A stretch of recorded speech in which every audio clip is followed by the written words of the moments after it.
The moment we wake up, the noise begins. A screen, a video, a song, something to watch, something to listen to. Before we've even had a chance to even hear our own thoughts, something else is already speaking for us. And it doesn't stop when we leave our rooms. We bring the noise with us.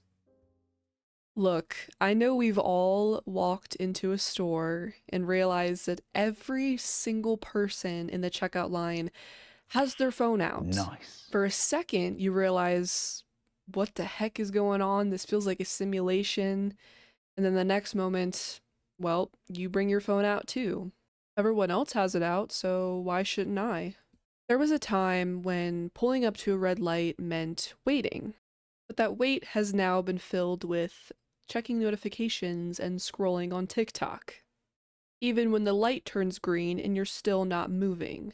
The busiest places become the loneliest because you look around and realize that everyone is connected to one thing, not the people or the things around them, but just a glowing screen in front of their face. The sad part is, the problem was never the phones, it was what we lost when every single empty moment had to be filled.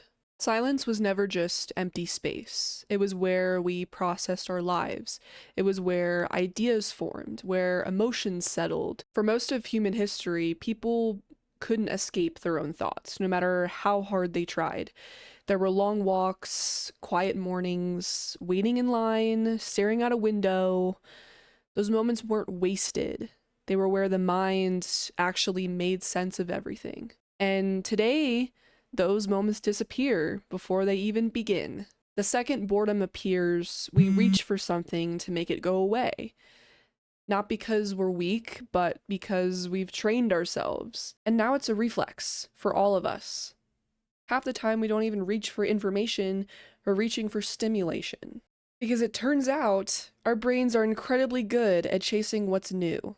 Not because every new thing is important, but because throughout human history, paying attention to something unexpected often mattered for survival. And that curiosity kept us alive. A strange sound in the bushes, a new path through the forest, a different berry growing on a tree. Paying attention to something new could mean the difference between life and death. But today, our brains are responding to something completely different.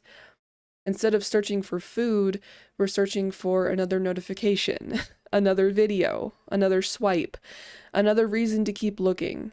The instinct never disappeared, the environment did. And the same brain that evolved to explore the world is now exploring an infinite feed. And because there's always something new, there's never a reason to stop, right? Today, there is no end. No final notification, no last video, no point where the feed says, "You've seen enough." And because there's always another thing to discover, there's never a natural stopping point. Think about it. You don't finish scrolling. You stop because it's 2 a.m. You don't reach the end of the internet. You just run out of energy. That's a completely new experience for the human brain. So our curiosity stays switched on for hours at a time. And while we're busy consuming what someone else created, we stop creating our own thoughts. We stop letting our minds wander. We stop giving our brains the silence they evolved to use. We mistake constant input for constant learning, but they're not the same thing. Your brain doesn't create new ideas by endlessly consuming them. It creates new ideas by connecting the ones you already have. And those connections rarely happen when you're actively paying attention to something else. The irony is, we've become obsessed with consuming other people's thoughts, while spending less time creating our own. Every spare second, there's another opinion, another headline, another video, another algorithm deciding what deserves our attention. We know what celebrities are doing, we know what's trending, we know what's happening across the world, but when was the last time you actually sat with your own thoughts long enough to discover something about yourself? And honestly, I'll say it, we've become terrified of wasting 5 minutes, but we'll happily lose 5 hours. 5 minutes sitting with your thoughts feels uncomfortable, but 5 hours scrolling somehow doesn't. And that says something much bigger than whether phones are good or bad. Maybe the biggest cost of never being bored isn't that we spend more time on our phones. It's that we spend less time inside our own minds.